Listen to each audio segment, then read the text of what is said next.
Prodüser Təranə Səmədovanın vəkili Nurlana Quliyeva onun cəzasının azaldılması barədə danışıb. O, bu barədə təsir dairəsi verilişində açıqlamalar verib. Vəkil bildirib ki, Təranə azadlığa çıxa bilər.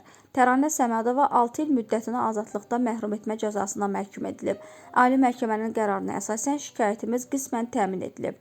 Cəzası 5 ilə endirildi. Təranə Səmədova 7 fevral 2023-cü ildən həbsdədir.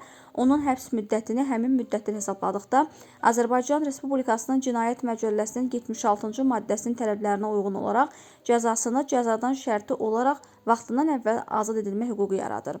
Qısa müddət sonra təkrar müraciət edərək qanunvericinin tələbi üzrə şəxsin yerdə qalan cəzasını şərti ilə əvəzlənməsini istəyəcəyik. Məhkəmədə barışıq əldə olunmasına qiymət veriləcək və Təranə Səmədova azadlığa qovuşacaq.